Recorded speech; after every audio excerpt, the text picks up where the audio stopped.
Hello, everybody, and welcome to the Shift Book Club. I'm Sam Baker, and I'm delighted to be here with Natalie Haynes to talk about her extraordinary reimagining of the myth of Medea, No Friend to This House. Okay, if you can't remember what it looks like, I'm sure you can because you've been reading it. Natalie is a Sunday Times bestselling writer and broadcaster, and amongst a host of mythic reimaginings, Natalie has turned looking at Greek myth from an entirely different perspective into an art form.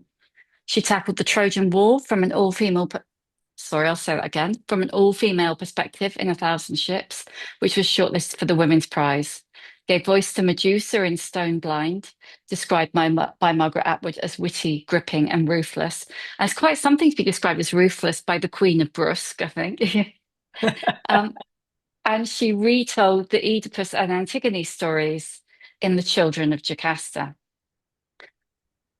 Natalie's also written several works of non-fiction, written and presented 11 series, I think, of the BBC Radio 4 show Natalie Haynes Stands Up for the Classics, and been awarded the Classical Association Prize for her work in bringing classics to a wider audience. It's been praised by Margaret Atwood, Madeline Miller, Kate Atkinson, and it is fierce, funny, feminist, and occasionally, in fact, often absolutely fucking furious. In No Friend to This House, Natalie takes on Euripides and the tale of Jason and the Argonauts and the hunt for the Golden Fleece from the perspective of Medea, witch, priestess, daughter to a brutal king, mother, and wife, frankly, of obnoxiously vain narcissist. As usual, if you're watching this live, please post your questions and comments as you think of them, and we'll discuss them as we go.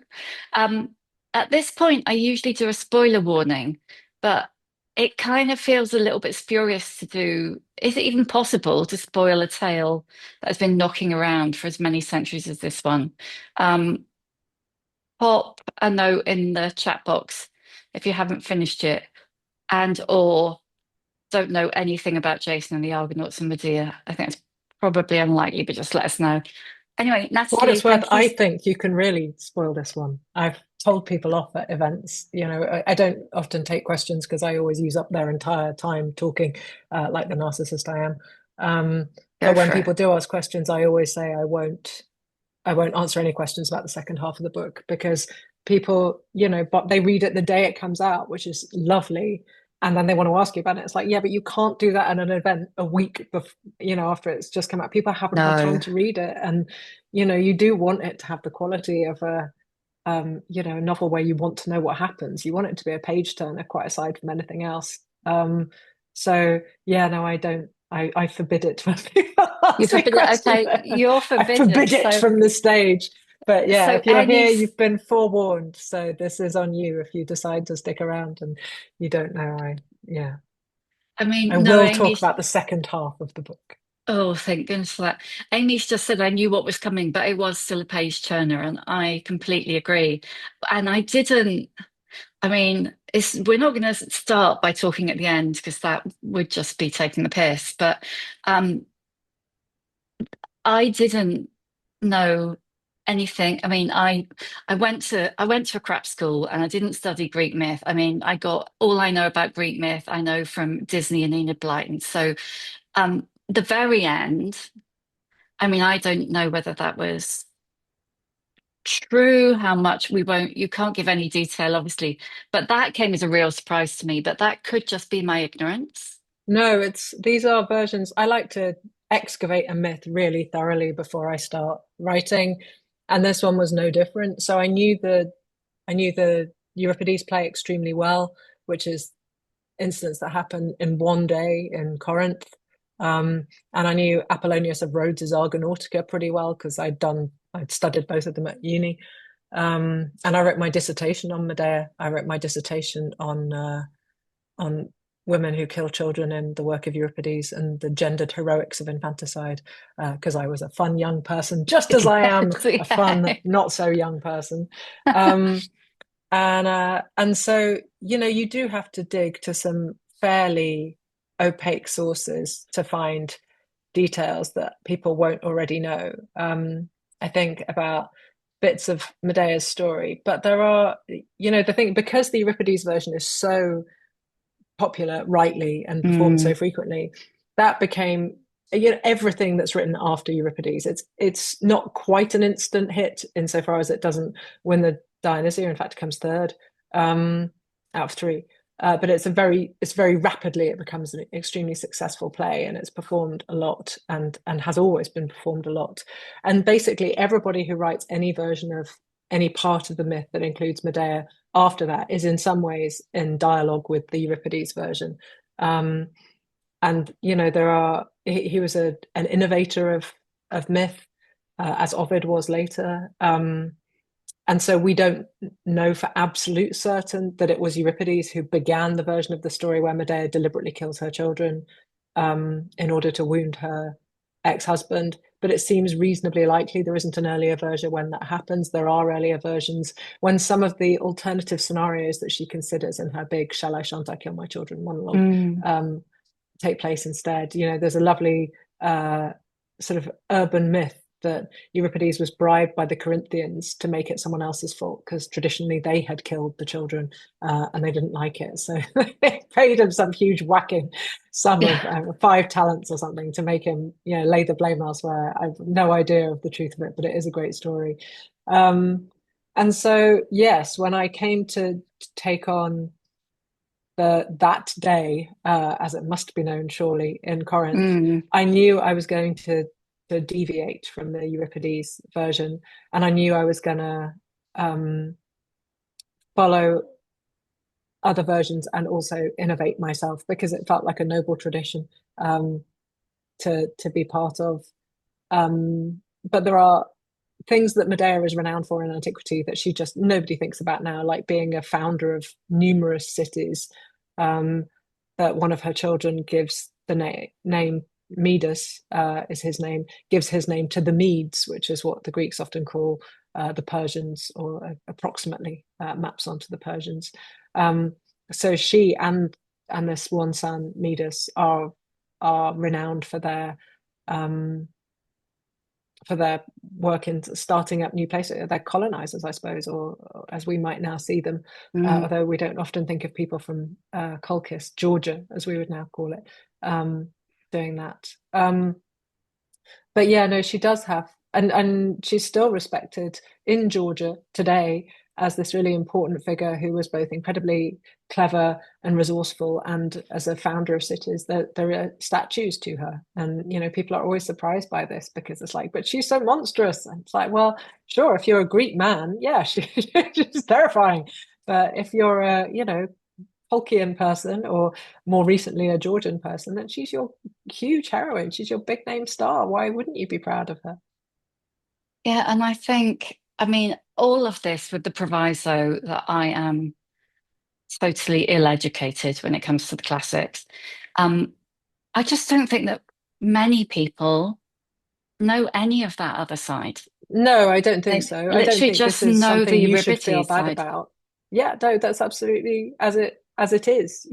That play has been performed, at least according to Edith Hall, who definitely knows, more times in the last 50 years than at any time since the 5th century BCE. It's incredibly popular. I've seen between 20 and 30 productions of it in my lifetime. And it's performed all over the world. The last production I saw was Japanese, was a kabuki version. I don't speak Japanese, but I do happily know the play incredibly well. So Yeah. that made it easier to follow, and also subtitles. But actually, yeah, the knowing of it was probably the bigger help, I think. Yeah. Mel has just asked, why do you think that play is so popular? It depends what you mean by so popular. If you mean why is it staged so often today, I think the answer is because it's an absolutely spectacular role for an actor. And there just aren't that many really great roles for women in what we Mm, laughably call the canon. So, yeah, yeah. if you've got to choose between playing the best role for women in Shakespeare, what is it? I mean, people will say Lady Macbeth, but it's actually quite a minor role. Mm, You die pretty, yeah. spoiler, early in the play. The female character with the most dialogue in Shakespeare, I think, is Rosalind. And As You Like It, it's not particularly frequently performed play. I don't think it's a particularly exciting part. I guess Beatrice is fun in Much Ado. But would you rather play them, or would you rather play Medea? Would you rather be the title character? Of Yeah. course you would. So I think because there are so many brilliant actors around who want to, really chomp their way through a great role. Most recently in London, Sophie Okonedo, only a few years before her, Helen McCrory. It's like, well, Mm, what better project was there for those actors at that point in their careers? They were big enough names to command an opening of a West End show. They obviously wanted to do something um, classic/old rather than a new play. A new version of an old play was maybe the compromise that they were looking for. And Medea is, I mean, Clytemnestra is a pretty great part in the Agamemnon, but Hecate is a great part in her title play. But it's hard to think of a better role for a female actor at this point, that you particularly want. It's a high status role to take on, but it must also just be the most fun because you get to chomp your way through a lot of emotions.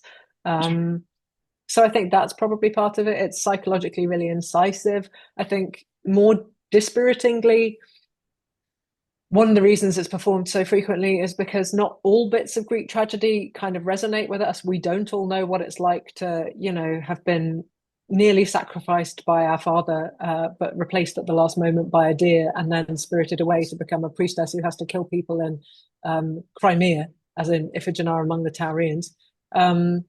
But we do usually all know a couple whose divorce is so spectacular that they weaponize their children against each other. We might wish we didn't, mm, but we do. And so I think that feels very contemporary in, not the most cheering way, but human emotions are what they are, and couples do fall apart and tear each other apart as they go and tear their children apart as they go. So I think that is probably part of it as well. It doesn't kind of fulfill the same sort of gigantic status role for earlier male therapists like Freud, I guess, that Oedipus does. But Oedipus is largely, the thing that happens to Oedipus is that he's really unlucky. He just has a terrible fate, and then he lives down to it, I guess. So it's not as emotionally satisfying, although it's a spectacular play. Oedipus Tyrannus is really one of my favorites. But it's dependent on him just being a really unlucky guy. Medea, to a different degree, is unlucky in that she meets Jason and he is not the ideal husband. But understatement of the year. more quite He's but hot more though. relevantly, he is hot. Yeah, he is hot.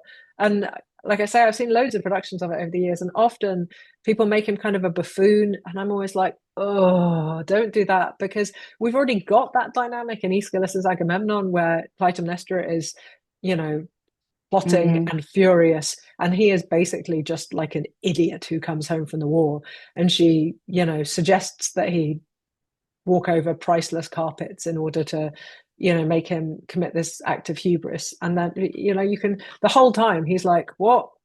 You can just hear her sharpening her axe. It's just embarrassing that he can't. It's like, dude, have you yeah. even met her? Whereas Jason isn't stupid. We're told from our very earliest sources, like in Homer, where we get a brief mention of the Argo and Jason, he's got help from Hera, the goddess, queen of the gods herself. In Pindar, so this is 461, 462 BCE, we're told that he's he's really good at talking. He uses gentle words. So the thing about Jason, which is important, he's not like the most masculine hero. That would be Hercules, if you prefer. But he's persuasive. He's really good at talking. And this was incredibly valuable to the ancient Greeks, and to the Romans following them, which again explains part of its popularity in antiquity as a play, is that, Medea is incredibly good at fielding arguments, and so is Jason. So they have to both be smart and articulate. And I, like I say, you see a lot of productions where you're like, yeah, maybe. The thing I liked most about the Helen McCrory production at the National Theatre, which I think is probably still on NT Live if you haven't seen it, is that she, opposite Danny Sapani, who played her Jason, their chemistry was spectacular, and you watch them going, oh my God, you two had great sex when you had sex. When you were a couple and it was working, your relationship was amazing. And, made all the kind of more potent because he was such a gigantic bear of a guy and she was so tiny. And you were like, oh, this is this chemistry completely works for me.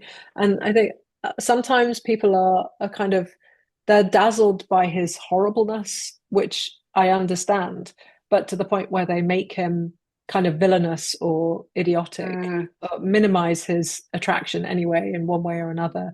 And it's like, I see the appeal, but it's always going to be the wrong choice for me. She's so interesting and clever, and obviously interesting, brilliant people fall for idiots all the time. But this is not that instance, I don't think. No, I mean, he's a classic kind of charm syndrome character, He's isn't so he? charming. Yeah, the way I write him, I'm afraid. Yeah, he's incredibly charming, Yeah. incredibly handsome, and incredibly charming. Um, because she is a fascinating. Ancient authors never really managed to square the different versions of her that we meet in different periods of her life. Obviously, the version that we meet in book 3 of Apollonius's Argonautica is, she's like a teenage girl, so she's the kind of romantic heroine. She's Juliet, I guess, but Mm. she is also this incredibly powerful priestess and witch. And so it's like, okay, so she has intellect and skill of like a proper punchy adult, but her emotions are still those of someone who's only just not a child anymore. And you can really feel that in Apollonius. But she's got all this clout. Jason turns up from the other side of the world to all intents and purposes, and she is the one who can help him get the fleece. She is the one who can help him trick her father. She is the one who can help him survive these impossible tasks. She is the one who can tell him how to recruit her own mighty goddess Hecate to his aid. And then when we meet her at the beginning of the Euripides play, she's face down on the ground wishing for death because her handsome, charming husband has left her. And it's like, well, how do you take somebody who's been so powerful and make them so powerless? And then, of course, the extraordinary thing in the Euripides play is that as the sort of 90-minute running time progresses, the role of her and of Jason, their respective statuses reverse. So he is left crying on the floor at the end of the play, and she leaves, as a goddess. She leaves in the chariot provided by her grandfather, the sun, which is how gods and goddesses came on and off stage in Greek tragedy. That's where the phrase Deus ex machina comes from, a god in a machine. It's I read a few interviews with you where the journalists were asking you how, in relation to this and to Stone Blind, how you take such vile female characters, paraphrasing, and make them empathetic. And I kind of didn't really know what to make of that because I thought that is not the point. Isn't the point that they're not vile female characters? They're just not That's even a just an tiny bit vile. Yeah. that's just the interpretation that's been put on them. And Yeah, that's I the point, really the whole agree. point of the book, isn't it? The whole Yeah, point I of the really retelling agree. is to What make happens them. through into early Roman well, not early by the standards of Rome, but in terms of Rome's poetic contribution that survives to us today. Once like Ovid gets his hands on her, and then later Seneca, she becomes much less complex, much less interesting. She becomes this sort of angry, jealous, housewifey type figure. And Ovid is doing it Woman with a massive, scorned. yeah, Ovid's doing it with a massive nod and a wink, as he does everything, because irony is his stock in trade. But he does the same thing to Clytemnestra. Is like, you know, this woman who murders her husband is doing it because he's going to find out that she's, been banging his enemy slash cousin while he's been away. So she's what Edith Hall coined the clitoral Clytemnestra. Whereas in Aeschylus, the 5th century Greek version, she kills him in vengeance for him having killed their daughter, the uterine Clytemnestra. And I thought the fairly similar terms could be applied to Medea.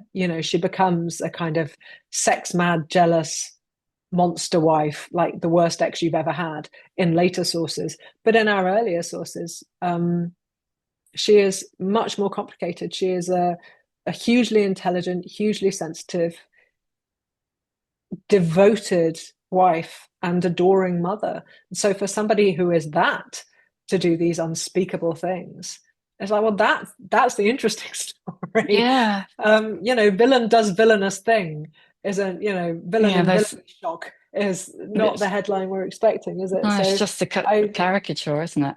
absolutely. So yeah, I'm not at all surprised that people sort of assume that she is a villain. I think it doesn't occur to them. I'm always more surprised when it's Medusa, truthfully, in Stoneblind, that people are like, so you took this completely unsympathetic character, and it's like, well, she wasn't really a character, was she? She was just a symbol, really. You know, it's like she's a scary monster who turns men to stone. It's like, okay, tell me your source. And then people are like, and you go, right. So there is no story in ancient Greek literature where she turns men to stone. There are only stories in ancient literature where her disembodied head is weaponized by a man and she is used to turn men to stone. But actual Medusa, when she has agency and is alive, turning anyone, she doesn't turn anyone to stone. There is not a single example of her turning Mm. someone to stone. And yet, you know, we've all just believed monster this whole time. And I drew a parallel in Pandora's Jar. I wrote a chapter about her in Pandora's Jar before I wrote Stone Blind, in which I compared her in this particular regard to Midas. Midas obviously has a sense by which he can destroy you. He can turn you to gold by touching you. And Medusa has a sense by which she can destroy you. She can turn you to stone by looking at you. And yet, when we look at their respective stories, with Medusa, we always imagine ourselves like, how would I stop the scary monster from killing me? With Midas, we go, wouldn't it be awful if everything I touched turned to gold? And it's like, sorry, stop me. So we look at her from the outside as a threat, and we look at him from the inside as a sort of extension of ourselves. I'm going to have to push everyone here for why that might be, but I'm thinking misogyny might be the answer. Yeah. So I'm always more surprised with Medusa. I love that people have really taken my version of her to their hearts, as well as, you know, many other versions of her, of course. Um, but with Medea, I think she was always complicated. She was always interesting. And, you know, because our ancient sources are sort of appalled and attracted to her because she's a barbarian, a foreigner, they're appalled, but also drawn to her because she's a woman who does, you know, unspeakable things. You know, she's powerful and exoticized to the max in virtually every source. And it's like, well, you know, that seems to me like a person who might have got lost beneath all the furniture of who they aren't. Yeah, patriarchy. I mean, I have to say, I mean, it was really interesting to read because you guess I found I was reading.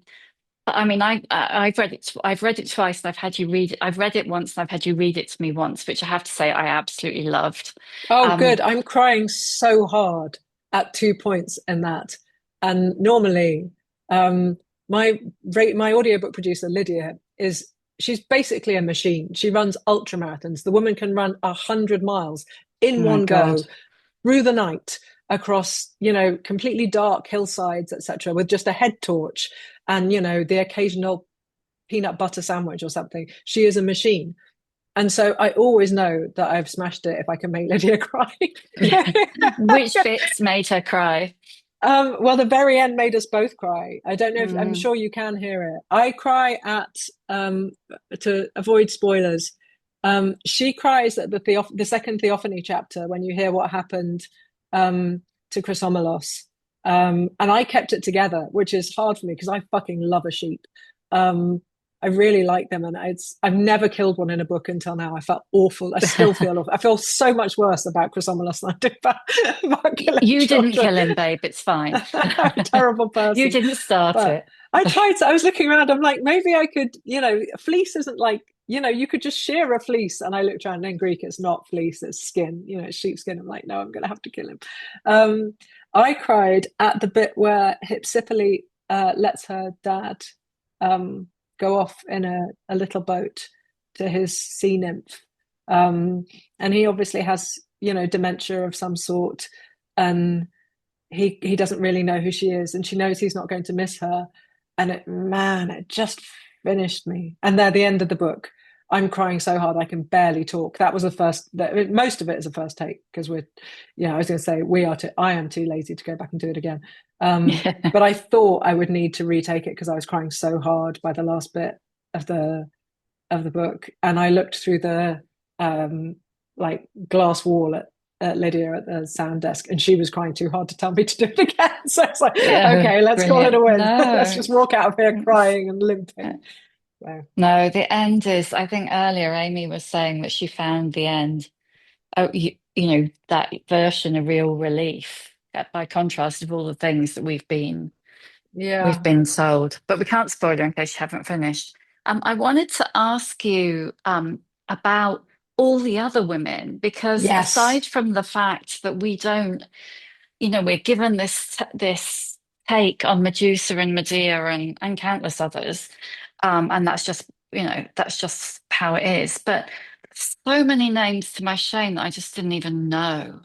Yes. I You know, mean, and this again isn't you. This is them. The story yeah, of Hypsipyle is told a little bit in antiquity. Ovid has one of the Heroides about Hypsipyle, the queen of Lemnos. Um, and there are lost plays titled Hypsipyle, which obviously tell the story of the Lemnian women who rise up and kill their menfolk. Um, and that was in terms of it's what I want, like logistics. That was the most complicated. I was like, oh my God. Because in all our sources that mention it, it's like a sentence. There's nothing. And it's mm, just like, and then one day the Lemnian women killed their husbands. And you're like, wait, what? And you're like, it all seems so reasonable. And then you're like, no, now I've got to actually think about what it means. Where do they go? Where do the husbands go when they just come back with these other women? Where are they? Do they come home? Do these women get thrown out on the street? And I got all the men to Lemnos so they could be killed. And then I'm like, oh, but now they're all together. They're too strong. Damn it, damn it. So yeah, no, it took quite a lot of, yeah, I was like, okay, I've got to get them away en masse, and then I've got to bring them back, and they'll necessarily still be en masse. But then I need to separate them out so that I can. So yeah, it was really complicated. Um, and some of the women, like Clytie with the beautiful hair, who gets her yes, own chapter, and yeah. she basically just yells at you and then goes away. And literally in Apollonius of Rhodes, she gets like a couple of lines, and she's called Clytie with the beautiful hair. And it's just Oh, like, oh yeah, God. and then she died. And you're like, well, that won't do now, will it? So like, ah. And I always really enjoy writing those ones where you can kind of feel that I'm just like, right, sunshine, you've waited in the shadows too long. Now is your moment. So yeah, I had a joy of a time writing her. But it's quite a show. And there's things like a talking crow. Also in Apollonius, I was delighted by, because anytime you can have a talking crow, I'm gonna have the nicest time narrating it. So yeah, I do mainly include Talking Crow chapters because I'm going to do the audiobook. Was it difficult to navigate because it's so polyphonic? It would have been so much straightforward, wouldn't it, to have done one grand narrative? Yeah, maybe. I think in terms of the kind I mean, of it's great, but yeah, in terms of the temporal structure of the book, it's probably my most simple novel insofar as it begins at the beginning and goes through to the mm, end. So it doesn't leap around in time the way that Ships does. Um, because Ships is written with like a sort of almost present tense story of the Trojan women in the immediate aftermath of the fall of the city, and then a causation timeline runs backwards and a consequences timeline runs forwards, and the two oh are my God, intercut. what a So that nightmare. one, Yeah. yeah, that was like the bits of index card I had all over the floor. When like Yeah.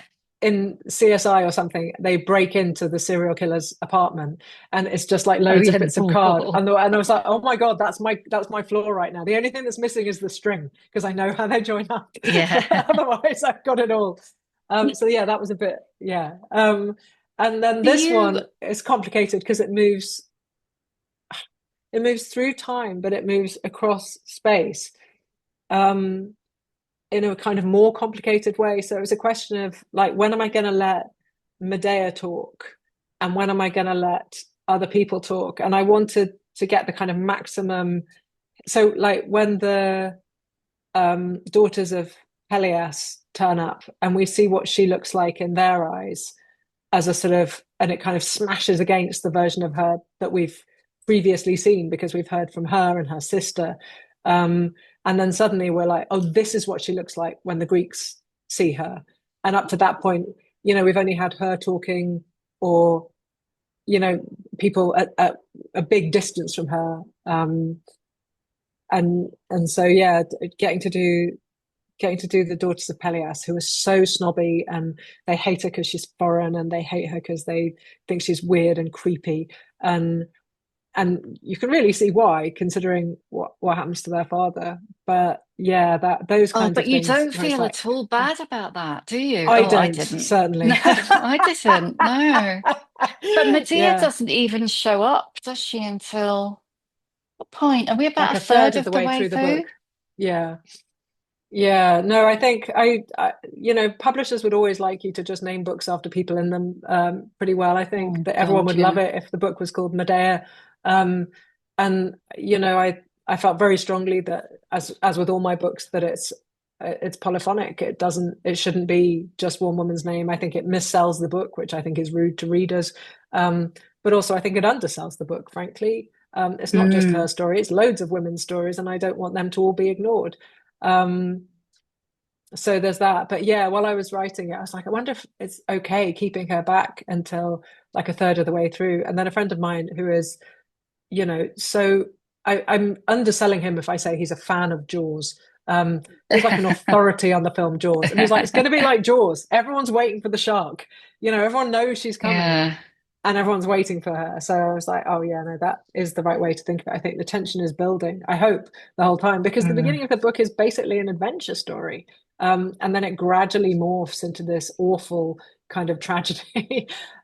So it shifts from kind of epic into tragedy and then into something else, sort of revenge as tragedy and then into something else towards the Mm. end. So yeah, I think it is. Yeah, I mean, by the time we meet her, we're really ready, I think. Yeah, I mean, and I think the way that you use at the chorus of all the other women's voices to, well, to give them voice, but also there's like a million tiny and not so tiny resentments, Yeah, really I think so. building, like even like Jason's mother right at the very Archimedes. start, Yeah, she is a Alcimede. grumpy Sorry, and woman. I Yeah. shouldn't just call her Jason's mother. No, That's I don't like, always remember names either, so really don't feel bad. but it's just, Yeah, I like the yeah, idea I of the really books love being that. kaleidoscopic. I like the idea that as you turn a page, essentially a new bit of story comes into focus, a new bright color glints at you. And then the next page, you're like, oh, but now this one. Oh, but now this one. And that this entire picture in the end is made up of these tiny glinting, like mosaic tiles, I suppose. That, I like the idea that a whole can come from these small, sparkly pieces. And yes, you're absolutely right. Resentment is crucial to her character and to those of the Daughters of Peleus similarly, and in her own way, Plighty. Although I think she's got more to complain about. Um, Yeah, but plenty to yeah, complain about. Yeah. Um, you mentioned the title just, oh, I'm sorry, I'm just going to, oh no, you're sorry. allowed. Amy's Amy has just said she loved reading Greek myths as a child, but these were, um, and I know what she means, but like I was saying, like mine was literally like it was an Edith Blyton book of Yeah, myths and yeah, legends, and it was, I mean, I knew who Persephone was, and yeah. I knew about Narcissus. I mean, and I don't, I mean, and they're not, how they don't, and then blurred up Greek and Roman anyway, so you didn't even know Absolutely. which was which. But Yeah. what I And was. also, some of our most potent versions of Greek myths are in Ovid. So he is Roman. He is Romanizing Greek myth. That's the point of his project. So that blurring isn't, it's not a bug anymore. It's a feature. Ovid was hugely Mm, inspirational to painters and poets, and has been since the Metamorphoses was first produced. So, of course, we have this blurring. Ovid made us do it. um, You mentioned the title just now, and it's interesting that the title actually refers to Jason, not I Medea at know. all, doesn't I it? didn't think I'd get away with it, truthfully. And It's because classicists nobody pick, understood it, Natalie. That's why. right. Yeah, no, classicists pegged me the day it came out, as I knew they would, because I didn't quite know how I wanted to start this book when I started it. I kind of came to, and normally I write like somebody with a deadline because there's a deadline. So I Mm, don't spend much time dicking about going, what's my motivation? I'm like, I don't have time for this. My motivation is mm, finish the book. Um, And then this one, I was trying to start at the end of 23, and I didn't know. And I was like, well, normally that means you haven't done enough preparation. But I wrote my dissertation on this play. I've seen it over and over again. It's the first or second play I read in Greek. It's the first Greek play I saw performed. I know this. And then I felt like I don't know it in the right way. And I sat down and I translated the play longhand into a notebook. Um, and I got to line 76, I think it is, where the tutor says to the nurse, oh, if you think things are bad now, they're about to get banished. And the nurse says, but surely Jason wouldn't allow that. And he says, old loves have been banished by new loves, and that man is no friend to this house. And I was like, bingo! That's That's what I'm going to call great. the book. Yeah. Because I thought everyone is going to think it refers to her because she is so notoriously, you know, inimical to both her husband and indeed to her children. And everybody knows it will be about women because I wrote it, and the people who read me know that I'm going to focus on women basically most of the time. And then the joy of it will be that actually it's a reference to this sort of blank space where a man ought to be.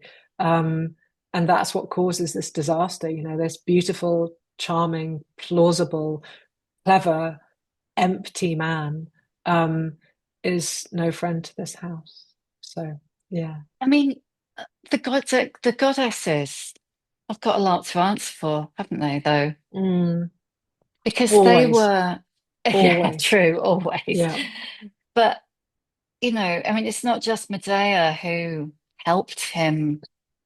I mean, he got the fleece ultimately because of Medea, but yes, like Mel's just said, he had so Yeah. many on I his mean, side, and Medea they were gets him the all fleece. helping him. She Yeah. gets him the fleece, but they all got him there, didn't they? Yeah, And Aphrodite helps him, Hera helps him, Athene helps him, Artemis tries to help him, but her priestess goes unheard. So, Hecate helps him at Medea's request. So you can really say five, I think, five goddesses either actively help him or try to help him one way or another. And I think that must be a record. I mean, even Perseus doesn't manage quite that many heroic helpers. So it's pretty good going. yeah, God, I mean, it's like, I think it's something that you kind of referred to earlier, but it's like, I mean, what kind of hero is he? Because he didn't actually do anything. Yeah, I mean, he's one who can make men come together and agree to a common goal, which in this very individualistic era of the kind of the Greek hero, um, the hero of epic, the heroes of Homer, um, and although the sources that we have for the Argonautica are a little later, the ones that survive to us, the story is set a little earlier in the generation before the Trojan War. But individualism is key. And so to persuade a whole bunch of men to come together on this common goal, which is essentially a quest for one man's glory, for Jason's glory, that's not an insignificant thing to achieve. Um, but yeah, if you're looking for a hero who can basically do it all, with one hand tied behind his back, that would be It's not Heracles, him. I guess. Yeah, not Yeah. not So it's Jason. back to the charm thing, isn't it? It's like that Yeah. he can, yeah, he can rally I mean, people and gods. The Greeks think persuasion is such an important quality. They literally have a Mm, goddess, Patho persuasion. So yeah, it really matters. mm, And Jason is obviously, a deeply persuasive man. And Greek education and later Roman education will all be centered around oratory and the ability to make a legal or political speech that wins people over to your point of view. So, that whole fifth century intellectual movement in Athens of philosophy and history and law and drama are all to do with speech. They're all to do with being able to persuade people of the validity of your case. So, it comes out better for some people than for others. But yeah, Jason yeah, is that's a definitely good an point. example of the intellectual man who's in a kind of pre-intellectual age, and he manages to marshal his considerable brains to get lots and lots of, by the standards of the Bronze Age, much more qualified men than him, because they are demigods, they are the sons of gods, and generally that status outstrips a mere human. Um, in this era in the Bronze Age. So, his capacity to get everyone pulling his way is really something. Um, I want to ask you about, but I think probably I shouldn't, about the missing girl at the end. Probably we shouldn't, should we? Because I I think so don't many think people. so.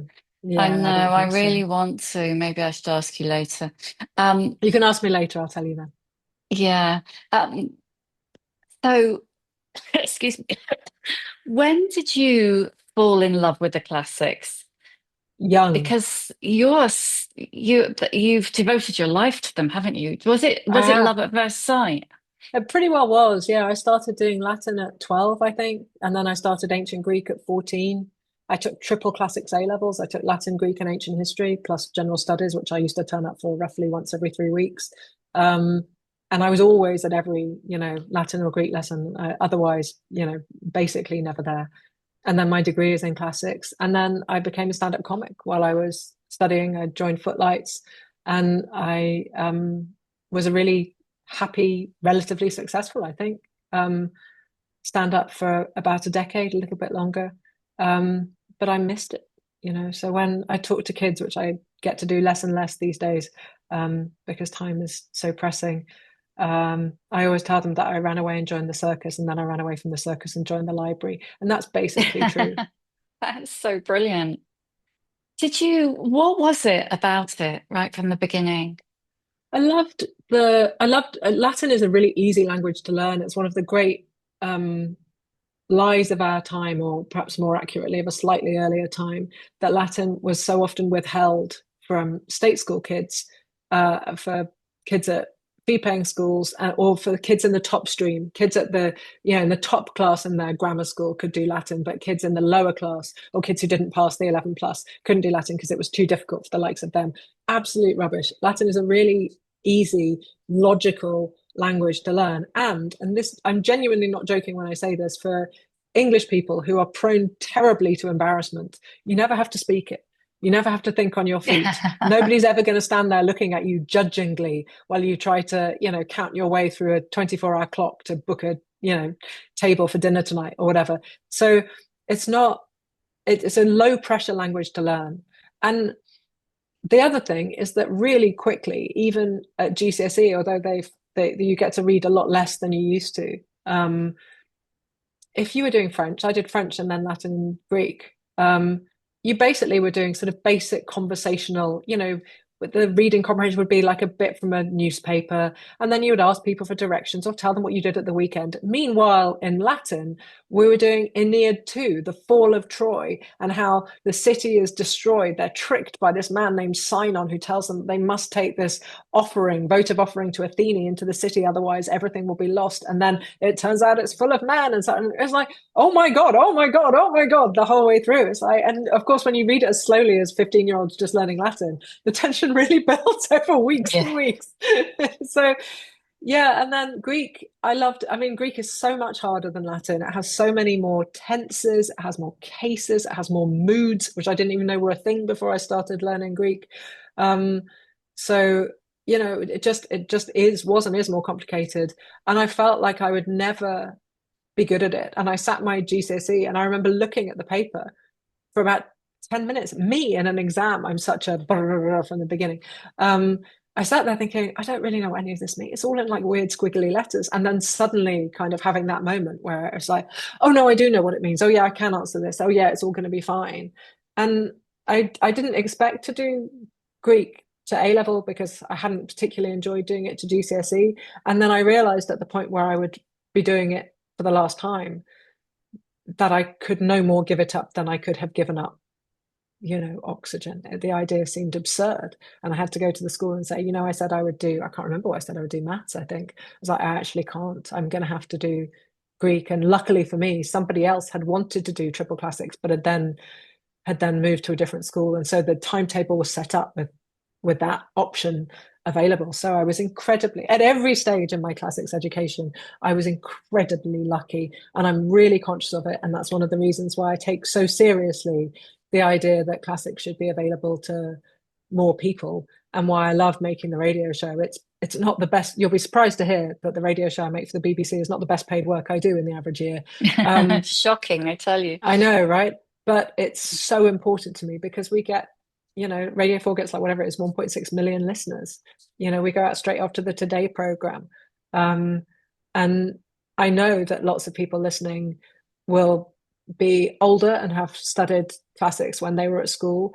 But I also know from my experience of doing so many events over the last 15 years or so that I get a lot of listeners who were told at school and are now retired, but were told when they were 11 that they weren't good enough for classics. And they've waited their whole life feeling not good enough for it until they retire.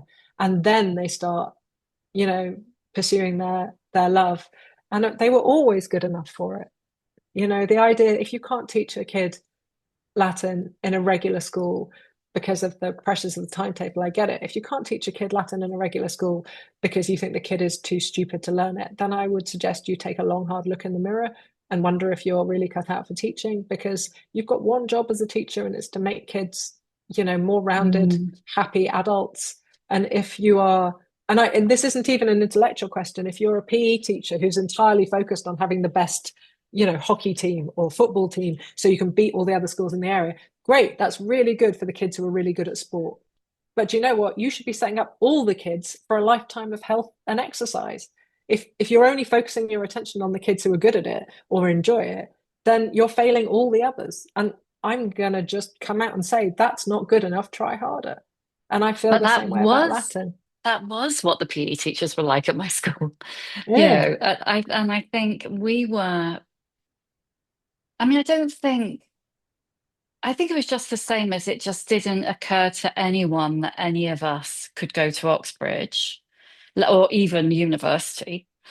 I think it was the same with Latin. It just wasn't in the wheelhouse. It Right, wasn't it's even not a for the likes of us. question. Well, I Yeah, it challenge wasn't even a that. question. Like you're Yeah, basically not posh enough or clever yeah, enough or any of those things. And so also that's the other thing is it becomes a class issue.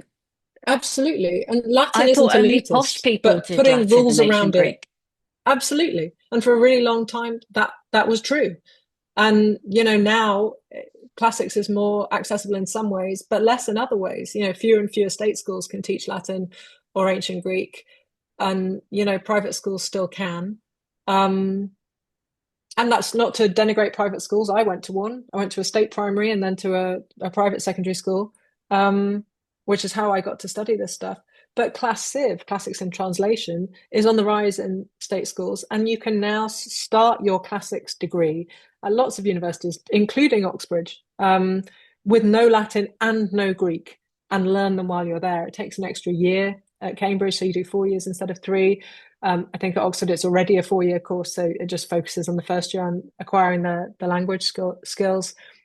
But it's hard work. But if you're passionate and interested, hard work is okay, and Mm. if you're supported by staff who really want to teach and who want you to learn, then this no one should be cut off from our collective past. I believe this really profoundly. So I think one of the joys for me in making the radio series is is that I know that people who have absolutely no interest or experience in classics will hear it. Some of them obviously will turn it off, but lots won't. And going out to do the live tour, which I do, with each book, and then I do a book signing so people can come and talk to me afterwards. And the number of people who say, I didn't know anything about classics, but I heard you on the radio, and and now Mm. I'm a convert, and it's like great that more classics teachers retire every year than train. Classics will die I'm out if we sure, don't yeah. make an effort to welcome more people from outside the extremely small pool of people whose parents are rich enough to send them to a private school, but who choose to do a really not very well paid or relaxing job of teaching classics. So, we Yeah. have to do better. Is it something that you can, I'm asking for Jane, who said she wants to find out how she can learn more. Is it something you can do evening classes, do you think? Yeah, of course. I would really recommend lovely Helen McVeigh, who has a summer school in Belfast, and she does weekly classes all online as well. And Helen is incredibly nice. She used to teach Latin and especially Greek is her real passion. Um, in a school, and then she, watched classics getting more and more squeezed, and she thought, I know that there's a love for classics, and I know that people want to study it, and I'm going to provide that online. So her classes aren't particularly expensive. Certainly, I don't think so. She gets other, passionate academics to teach. So yeah, Helen McVey's Classics Academy will teach online. And, I've watched people who I've kind of sent her way who come out with, their GCSEs or their A levels and go off to university. And it's absolutely possible to pick it up at an older age. You don't have to just be a kid to learn Latin. She sounds really, really interesting. Do you remember at what point? Oh yeah, we've already got a link in the chat. Thanks, Jane. Um, can you remember at what point you went from loving classics and being fascinated by it to wanting to set it right? Wanting to suddenly going, hang on, where are all the women? Yeah, And, later, I wanted to write about them as a student, but I don't think, I mean, classics was still quite, this will come as a shock to you, I'm sure, quite a misogynistic place in the 1990s in Cambridge. Um, so I'm not sure I realized quite how patriarchal things were until later, because I'd gone to a girls' school, so it just didn't occur to me that women were being kind of cut out from things. And then I got to college, and it's like, well, I guess there must just not be very many. And then gradually, of course, you find yourself going, well, why didn't we learn this? Well, why didn't we do that? Well, why didn't we learn this? So it took a little time.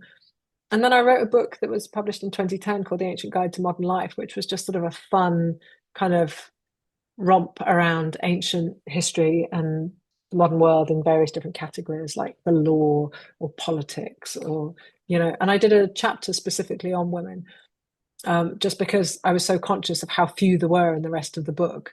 And it was like, we can improve this. But yeah, I think when I wrote Jocasta, which is my first ancient world set book in 2015, I guess, 2015 into 16.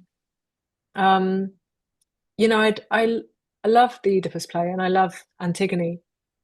Um, Although I deviate, as is my way, from the Sophocles Antigone and based my bit of Antigone on fragments of Euripides' lost version, because that's the kind of wanker I am.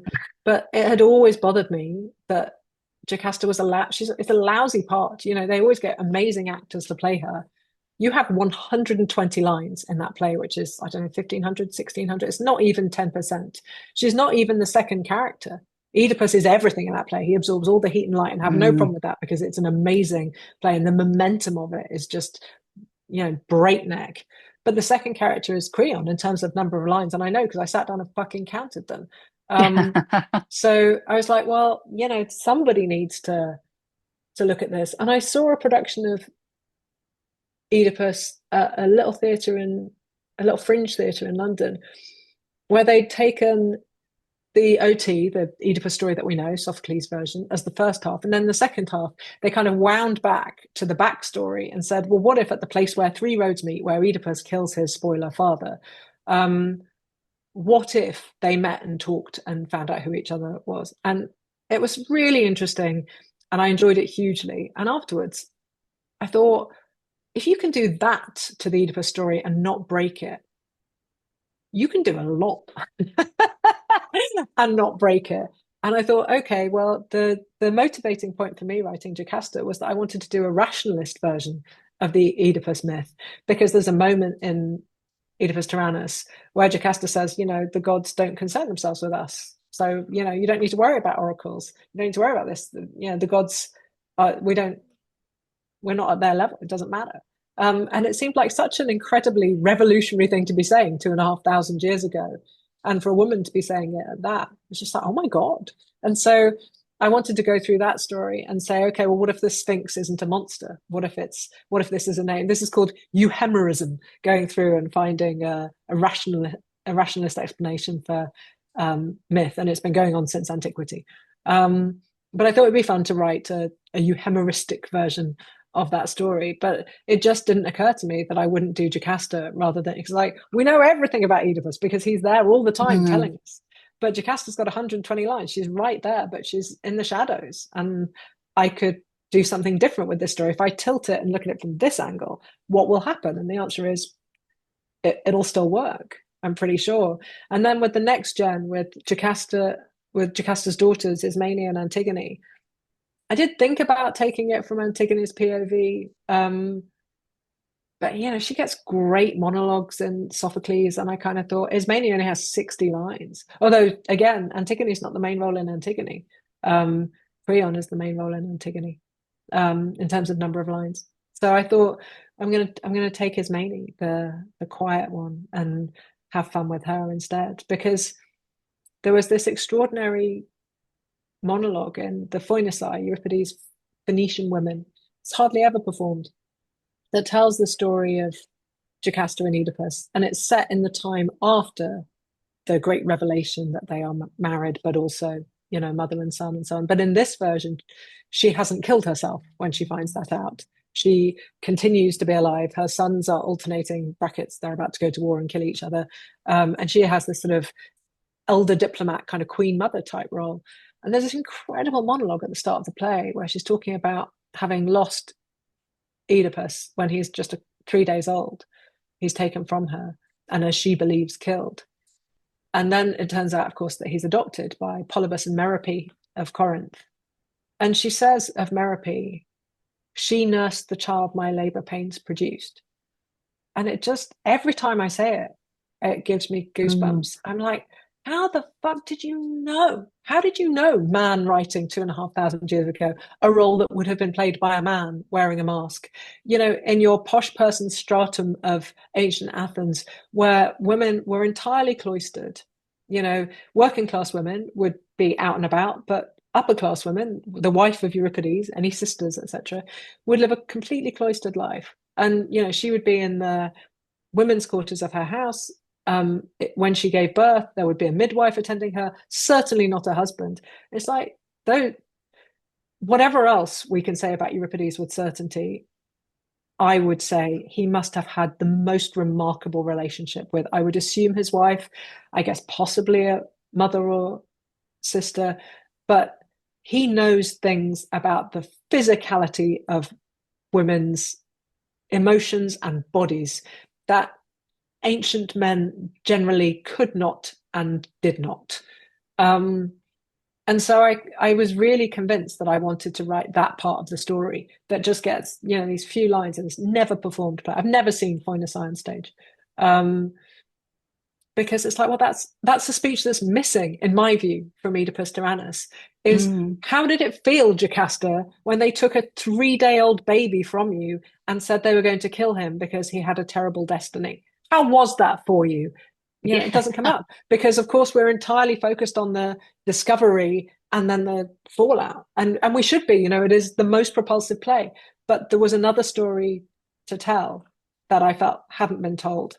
And I was like, I can do this. But, we talk now about the sort of the trend for Greek myth tellings and retellings. When I wrote that book and was selling it in 2016, I had to change agents and publishers over it because nobody thought it would sell. Because they didn't know who she was. I literally can never get past it. Everyone was like, oh, there's no market for it, Natalie. And I'm like, yeah, okay. And I was kind of tearing myself apart. Like, I know there is. And, I moved agents with zero regrets. Peter Strauss is the best of men and certainly the best of agents also. And I went to Pan Macmillan because they kind of got it, and they asked for a second book. They said, could they have a 2-book deal? And I'm like, oh my God, yes, because then I'll, You so can, yeah. I know where my income's coming from for more than 20 minutes at a time. And they said, what do you want to do? And I said, I'll do a book on women in Greek myth, like a non-fiction book, which would be Pandora's Jar. And I can do you a book about the Trojan War told from the perspectives of all its women and all women of the men from Greece who've gone away. So, and they said, write us a page. And I wrote a page saying, well, the timeline will go backwards and forwards and it'll change POV and they said, okay, fine, and left me to it. So I did that one next and then Pandora after that. So I was incredibly, again, lucky to find people. But man, I had heard a lot of no before they Well, said yes. that's kind of good to know, but also depressing. Who We've run out of time, but I'm just going to ask you one more question, which is basically, I know you're knee deep, neck deep in Medea at the moment, but who is incubating in the back of your mind The next to book get will the be Natalie Haynes nonfiction. treatment? Yeah, the next book will be nonfiction. So following on from Pandora's Jar and Divine Might, I'm going to do a book about monsters. Oh, So excellent. the monsters of Greek myth. But I'm not, I thought, shall I just do lady monsters? Shall I just do Scylla and Charybdis? And I was like, no, I also want to write about the Minotaur and the Cyclops. These are all marginalized characters. And it is fine. I was like, Mm, men, come on in. You may be on yeah, my desk for some only time. the Behave marginalized properly. ones, Yeah, though. only the Yeah. monster ones. So yeah, I'm going to write a nonfiction book about monsters, and that will come out not next year, but the spring of the year. I've lost count. Is that the spring of 27? That should come out. Yeah, year after next. Is that? That's right. Yeah, Yes. that's right. Yeah. Yeah, it's all a blur. It's all a blur. Thank you so much, Natalie. I feel so much cleverer than I did an hour ago. You're welcome. Yeah. Thank you for That's having me. Thanks everyone for fantastic. coming. Yes. Yeah, thank you. Good night, everybody.